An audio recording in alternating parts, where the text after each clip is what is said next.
আমরা এই ভিডিওতে দেখব প্রোডাক্ট ক্রিয়েশন। প্রোডাক্ট ক্রিয়েশন করতে গেলে আমাদের যে প্রোডাক্টটা বানাবো ওই প্রোডাক্টের একটা ব্র্যান্ড ক্রিয়েট করতে হবে, একটা ক্যাটাগরি তৈরি করতে হবে। মিনিমাম এই দুইটা জিনিস লাগবে প্রোডাক্ট ক্রিয়েশন। তো প্রোডাক্টটা কিভাবে কাজ করব? একটা প্রোডাক্ট একটা ক্যাটাগরির মধ্যে মিনিমাম থাকবে, ওই ক্যাটাগরির আন্ডারে আবার সাব ক্যাটাগরি থাকতে পারে, আবার ওই সাব ক্যাটাগরির আন্ডারে চাইল্ড ক্যাটাগরি থাকতে পারে, মানে তৃতীয় লেভেল পর্যন্ত।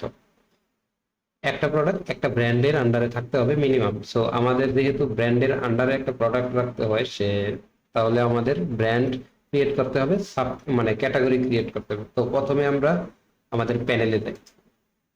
তো এখানে এটা হইতেছে আমাদের প্রোডাক্টের ক্যাটালগ। এখানে আসার পরে আপনি এখান থেকে প্রোডাক্ট আপলোড ডিলেট এগুলো করতে পারবেন। তো ক্রিয়েট নিউ প্রোডাক্টে গেলে আমাদের কাছে চায় কি কি দেখি। এখানে চায় একজন সেলার, যেটা একটু আগে আমরা মানে আগের কোনো একটা ভিডিওতে দেখে আসছেন সেলার কিভাবে ক্রিয়েট করতে হয়। তো ধরেন আমি সিলেক্ট করলাম, এরপরে ব্র্যান্ড লাগবে, যে এটা কোন ব্র্যান্ডের প্রোডাক্ট আমরা বানাইতেছি। আমরা আপাতত এখানে সিলেক্ট করলাম বেবি ব্র্যান্ড, মানে আমাদের এখানে ব্র্যান্ড তৈরি করা আছে। আমি আবারও তৈরি করে দেখাবো। এর পরবর্তীতে একটা ক্যাটাগরি, মানে এটা কোন ক্যাটাগরির প্রোডাক্ট। এখন ক্যাটাগরি সিলেক্ট করার পরে বলতেছে যে সাব ক্যাটাগরি দাও। সাব ক্যাটাগরি এটা ম্যান্ডেটরি না, এটা না দিলেও সমস্যা নাই। আপনি যদি সাব ক্যাটাগরি তৈরি করেন তো ভালো, আর যদি না করেন সমস্যা নাই। তো যদি তৈরি করেন তাহলে এখানে সিলেক্ট করে দিবেন। তারপরে চাইতেছে যে চাইল্ড ক্যাটাগরি। চাইল্ড ক্যাটাগরিটা হইতেছে যে আপনার সাব ক্যাটাগরির আন্ডারে যদি স্পেসিফিক কোনো চাইল্ড ক্যাটাগরি দিতে চান। স্পেসিফিক বলতে আমি বুঝাইতে চাইছি, ধরেন ক্যাটাগরি দিলাম মেডিসিন, ঠিক আছে? তো মেডিসিনের মধ্যে তো অনেক ধরনের মেডিসিন আছে, অনেক টাইপের মেডিসিন আছে। তো ওইগুলোর মধ্যে একটা সাব ক্যাটাগরি ধরলাম আমরা ব্যথানাশক। তো ব্যথানাশকের আন্ডারে আবার বাত ব্যথা, মানে শরীর ব্যথা, পেট ব্যথা। এই যে পেট ব্যথা বাত ব্যথা এগুলো হইতেছে সাইড, আর ব্যথানাশক এটা হইতেছে সাব ক্যাটাগরি, আর মেডিসিনটা হইতেছে ক্যাটাগরি। এই হচ্ছে ব্যাপার, আর কিছুই না। তাহলে বোঝা গেল যে ক্যাটাগরিটা হচ্ছে প্যারেন্ট ক্যাটাগরি স্পেসিফিক। এটা আমরা আমরা এগুলো আমরা নিজেরাই ম্যানেজ করব। জাস্ট খালি বোঝার জন্য বলতেছি যে এটা কিভাবে কাজ করে। তো এর পরবর্তীতে এখানে short description, long description, shipping এবং রিটার্ন পলিসি বলবেন, কারণ আপনার প্রোডাক্ট পেজে দেয়া এই শিপিং এবং রিটার্ন পলিসিটা শো করব। তারপরে আপনি এই প্রোডাক্টের জন্য ব্যাট নিবেন কি নিবেন না। যদি 0% দেন তাহলে কোনো ব্যাট নেই, ঠিক আছে? তো আমরা আগে ক্যাটাগরি ব্র্যান্ড এগুলো তৈরি করে আসি। তো আমাদের এটা করতে গেলে আমাদের যাইতে হবে প্রোডাক্টের মধ্যে প্রথমে দেখবেন ব্র্যান্ড আছে সবার উপরে, ব্র্যান্ড। আমরা এখানে একটা নতুন ব্র্যান্ড তৈরি করব। ব্র্যান্ডের নাম দিলাম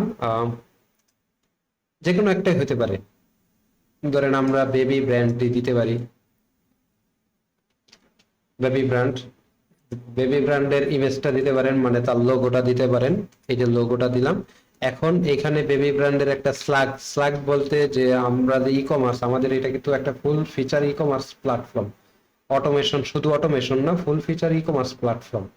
তো এটার মধ্যে আপনি যখন এখানে স্ল্যাগটা দিবেন তখন আমাদের অ্যাপ্লিকেশনে, আমি আগেই বলছি এখনো বলি, আপনি 5 নাম্বার লেভেলে যখন যাবেন তখন আপনি এটার মধ্যে কিভাবে multi brand, multi product, multi seller, multiple shop নিয়ে কাজ করতে পারেন, মাল্টিপল স্টোর নিয়ে কাজ করতে পারেন, এগুলো দেখানো হবে 5 নাম্বার লেভেলে।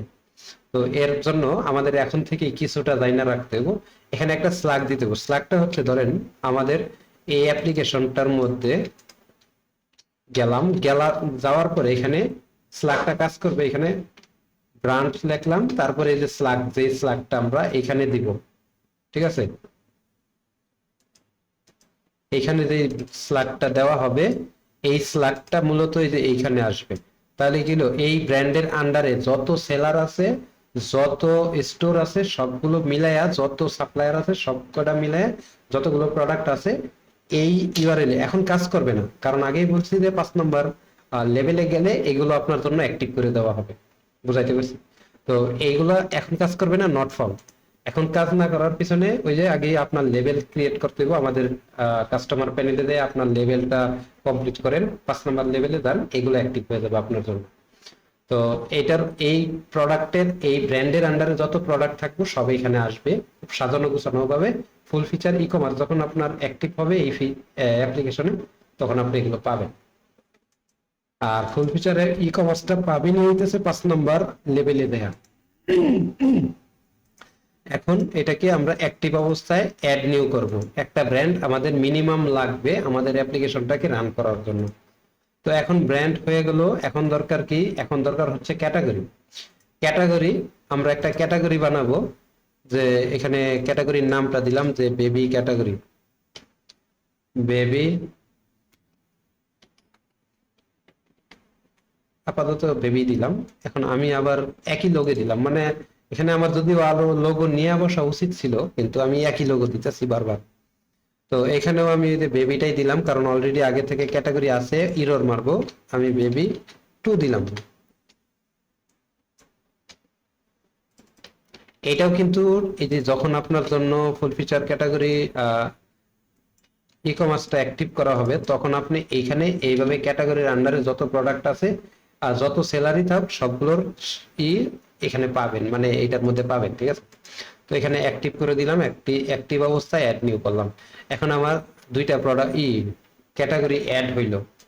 দুইটা ক্যাটাগরি, আগে থেকে একটা ক্যাটাগরি আছে আর নতুন একটা ক্যাটাগরি। এখন আমার যেটা দরকার, এখন আর আমার মনে করেন যে এখন আর কিছু দরকার নাই, যদি সাব ক্যাটাগরি দিতে চান তাহলে ভালো, আর না দিলেও চলবে। এখন আমাদের দরকার হইতেছে প্রোডাক্ট অ্যাড করা। প্রোডাক্ট অ্যাড এর মধ্যে যাব, এখানে একটা প্রোডাক্টের নাম দিলাম বেবি বাউন্সার, আমি একটা জাস্ট বুঝার জন্য, ঠিক আছে?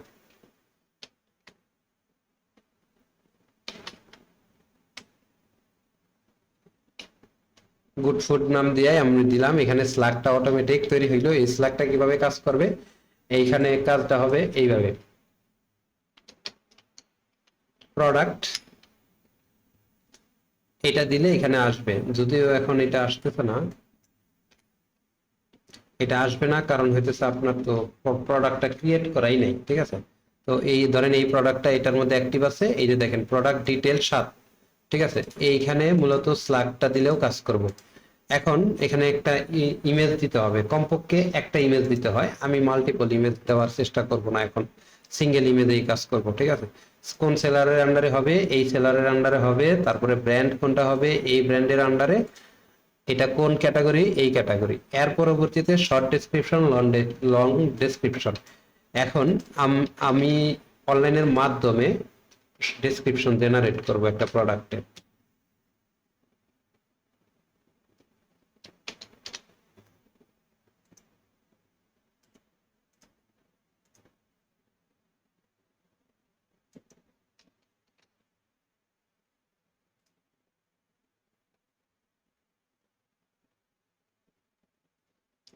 আচ্ছা, এটা দিছে আমাকে, আমি আপাতত এটা নিয়ে আমার এই যে শর্ট ডেসক্রিপশনের মধ্যে দিলাম, ঠিক আছে?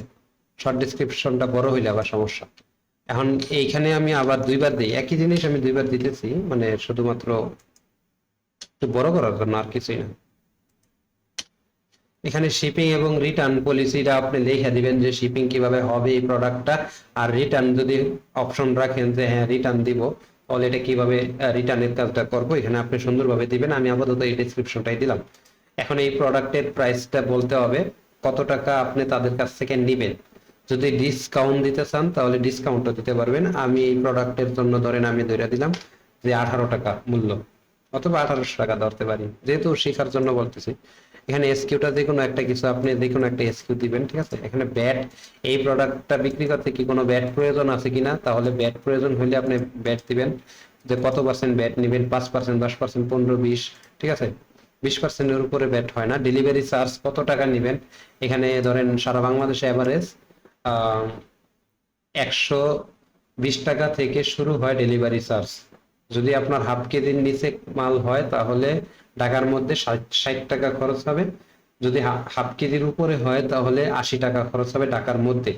আর যদি ঢাকার বাহিরে হয় তাহলে 120 টাকা হাফ কেজির নিচে, হাফ কেজির উপরে হইলে 1 কেজির মধ্যে হইলে সম্ভবত 150 টাকা নেয়। তার পরবর্তীতে যদি আপনার আরো যত কেজি বাড়বো, প্রতি কেজিতে 10 টাকা করে অ্যাড হবে। এটা হইতেছে স্টেটফাস্ট কুরিয়ার সার্ভিসের মাধ্যমে ডেলিভারির সিস্টেম। আর আমাদের এই সিস্টেম স্টেটফাস্ট কুরিয়ার সার্ভিসের এপিআইটা অ্যাক্টিভেট করা আছে। আপনি আমাদের এখান থেকে কন্টাক্টের মাধ্যমে আপনার এপিআইটা অ্যাক্টিভ মানে আপনার অ্যাপ্লিকেশনের জন্য অ্যাক্টিভ করায় নেবেন। তো এখানে সাইজ যদি মাল্টিপল সাইজ থাকে আপনি বলতে পারেন যে কয়টা সাইজ। এখানে আপনি এক্সেল ডাবল ডাবল এক্সেল দিতে পারেন এইভাবে আর কি। এক্সেল মানে এটা কাপড়ের ক্ষেত্রে দেয় আর কি। কালার আমি ব্লু দিলাম আপাতত। এটা ফিচার টাইপ দিলাম পপুলার নিউ, নতুন আসলে নতুন দিবেন, পপুলার হইলে পপুলার দিবেন। এর পরবর্তীতে বারকোড, বারকোডটা এটা আমরা আপাতত একটু লেখা দিয়া দিব কোনো কিছু, কারণ এখানে বারকোড দেওয়ার জন্য। পরবর্তীতে এই প্রোডাক্টের জন্য যে আপনি বারকোড পাবেন, ধরেন এই প্রোডাক্টের ইনভেন্টরি ম্যানেজ যখন করবেন তখন ইনভেন্টরির ওইখানে দাঁড়ায় বলবেন যে আমি 50টা প্রোডাক্ট বাই করে আনছি। ওই যে সাপ্লায়ারের মাধ্যমে প্রোডাক্ট বাই করছেন 50 পিস, ওই সময় আপনার জন্য বারকোড তৈরি হবে 50 পিস। আপনি জাস্ট খালি লেভেল প্রিন্টার আছে, এই যে লেভেল প্রিন্টার, আপনি মার্কেটে লেভেল প্রিন্টার কিনতে পাবেন এরকম ছোট ছোট। এই লেভেল প্রিন্টারের মাধ্যমে ওই বারকোড গুলা প্রিন্ট করে নেবেন। এই লেভেল প্রিন্টার গুলোর মধ্যে মূলত এটার মধ্যে এক ধরনের গাম সিস্টেম, মানে প্রোডাক্টের উপরে যেটা লাগানো হয় যে এইরকম ছোট করে, পরবর্তীতে একবারে ধরে মনে করেন যে 200 পিস আনছেন আপনি, ওই প্রোডাক্ট ক্রিয়েট করার পরে ওইখানে অপশন পাবেন যে বারকোড প্রিন্ট করার, তখন আপনি প্রিন্ট করে নেবেন। প্রিন্ট করে আপনার প্রোডাক্টের প্রতিটা প্রোডাক্টে রাইখে আপনি ইনভেন্টরি মানে আপনার যে কি বলে এটাকে ওয়্যার হাউসে রাইখা দিবেন। পরবর্তীতে আপনার যখন প্রোডাক্ট এখান থেকে বিক্রি হবে, একটা প্রোডাক্ট সেল হইলে আপনি অর্ডারের মধ্যে দেয়া ঠিক বা এই বারকোডটাই পাবেন।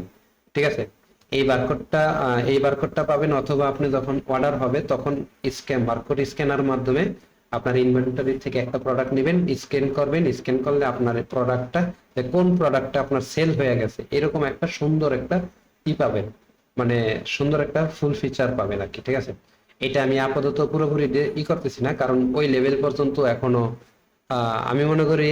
আর যেহেতু আমি বিগিনারদেরকে টার্গেট করে এই টিউটোরিয়াল গুলো বানাইতেছি, এমনকি বিগিনারদেরকে টার্গেট করে আমি এটার মধ্যে আনতেছি, তো আপনাদের জন্য এখনো ওই ফিচারটা প্রয়োজন নেই। তবে আপনার লাগলে রিকোয়েস্ট করবেন, দেওয়া হবে। যদি আপনি বড় সেলিং এর থাকে, প্ল্যান থাকে যে অনেক প্রোডাক্ট কিনে আনবেন একসাথে 1000 2000 5000 পিস, তখন এই বারকোড সিস্টেমটা প্রয়োজন হবে। এছাড়া যাদের প্রয়োজন নাই, শুধু শুধু তো মাথার মধ্যে প্রেসার লাগাইয়া দিয়া লাভ নাই। যাদের প্রয়োজন তাদেরকে অ্যাক্টিভ করে দেওয়া হবে। তবে এটা সম্পর্কে আপনার এতটুকু জানা থাকলে হবে যে বারকোডের সিস্টেম আছে আমাদের সিস্টেমে। ঠিক আছে, তো আমি এখানে বারকোডটা এখানে দিলাম, যে বারকোডের এখানে মূলত দিবেন বারকোডের সিরিয়াল নাম্বারটা, মানে শুরু হবে এক্সটেনশন, পরবর্তীতে 1 2 3 4 মানে ওই ইনভেন্টরিতে যেভাবে লাইন থাকবে ওইভাবে বারকোডের এটা থাকবে। ঠিক আছে, এখন কোয়ান্টিটি আপনি কত পিস স্টক করছেন এই প্রোডাক্ট, আমি দিলাম 1200 পিস, কথার কথা, তাহলে কিন্তু 1200 পিস বারকোড প্রিন্ট হবে। ঠিক আছে, এখন অ্যাড নিউ দিলে আমার প্রোডাক্টটা তৈরি হয়ে যাবে, এই যে এখানে আসবে। ঠিক আছে, অ্যাড নিউ দিলে এখানে আইসা পড়ছে। আপাতত প্রোডাক্ট ক্রিয়েশন শেষ। এর পরবর্তীতে আপনাকে দেখানো হবে কিভাবে এই প্রোডাক্টটা সেলিং এর জন্য প্রস্তুত করতে হয়, আই মিন ল্যান্ডিং পেজ কিভাবে বানাইতে। ঠিক আছে।